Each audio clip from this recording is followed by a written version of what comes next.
C'est un jeu ingénieur, ok. Dans l'une de nos vidéos précédentes, nous avons introduit Robot Structure Analysis. Ok, aujourd'hui, nous allons rapidement apprendre comment modéliser une structure complète dans Robot, ok. Donc, ce qu'il y a lieu de savoir, c'est que la modélisation commence par la définition des axes, ok. Donc, on va commencer par cliquer sur File, qui veut dire fichier. Et, désolé, ma version de Robot est en anglais. New Project, on va choisir un nouveau projet, Building Design, ok. On clique sur No, pas besoin de sauvegarder celui-là. Ok, donc on clique donc sur Axis Definition qui veut dire la définition des axes entre autres. Et puis on va définir les axes un peu. Désolé, j'ai pas un plan de fondation sur le coup dans cette machine. Mais en d'autres termes, on va définir les axes de notre fondation. Donc, on va changer le nombre de répétitions. Là où vous voyez nombre de répétitions ici à 1. On va entrer les différentes. On va juste créer un truc arbitrairement euh, au hasard, en gros. OK? Donc, on va entrer par exemple 2 mètres. Les unités ont déjà été saisies. On va entrer 3 mètres. On va entrer 3 mètres encore. Si par exemple on veut répéter l'axe de 3 mètres là plusieurs fois, on peut entrer par exemple le chiffre 3 là, on clique directement sur add qui veut dire ajouter, ok. Voilà, ça on a notre répétition, ok. Nos axes de 3 mètres. Puis on va aller sur l'axe des Y, ok. On va également définir les axes selon les Y. On change le nombre de répétitions, bien évidemment. Au niveau de la notation, on va changer des 1, 2, 3 à ABC. On change à ABC, on entre la première valeur. Par exemple, 3 mètres, on ajoute. Puis 3 mètres 50, ça c'est 3,5, on ajoute. Peut-être on veut décider d'ajouter le 3,50, je sais pas, 3 fois. OK. On ajoute tout simplement add. OK. Et puis lorsqu'on a fini de définir les axes X et Y qui représentent actuellement une surface plane, ok. Dans le plan, nous sommes encore dans le plan. Si on veut aller en 3D, on définit les différents niveaux de notre bâtiment. Story 1 qui veut dire premier étage, base qui veut dire la fondation, ok. On peut définir ça ici ou bien on peut également définir ça ici sur Structure Story, ok. Donc, voilà un peu ça. On va pas définir les différents étages de notre structure selon les Z ici, mais si tu le veux, tu peux le faire, ok?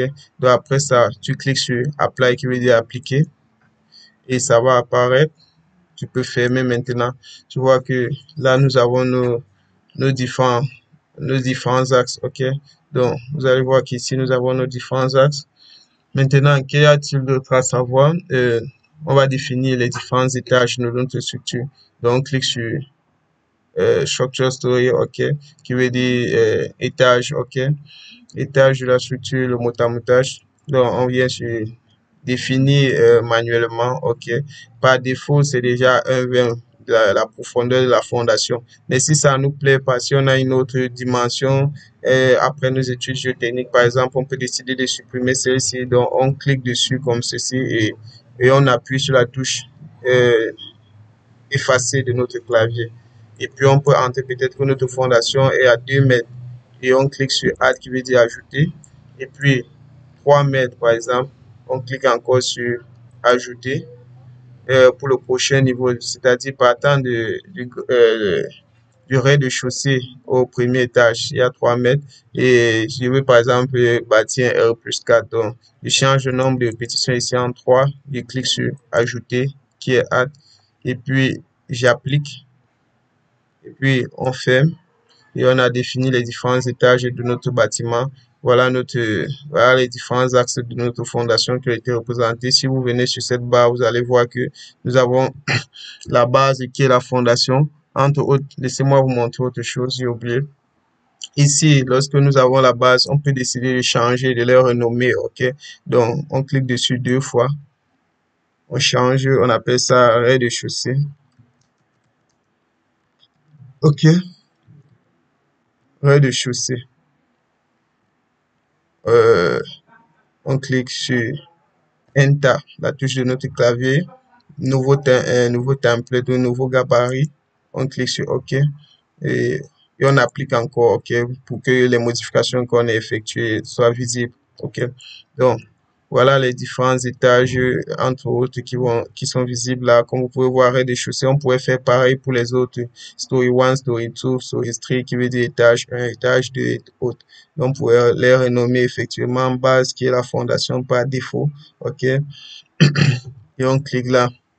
Si on veut changer, par exemple, d'étage, vous voyez qu'actuellement, c'est le rez-de-chaussée qui est affiché. Clique encore sur la flèche pour monter. On a l'étage 1. OK. C'était bien un jury dans cette nouvelle vidéo. Merci d'avoir regardé cette nouvelle leçon. À très bientôt pour la prochaine leçon où nous allons passer au dessin ou bien à la conception ou à la prochaine phase de notre conception qui est la modélisation des poteaux. OK. À très bientôt.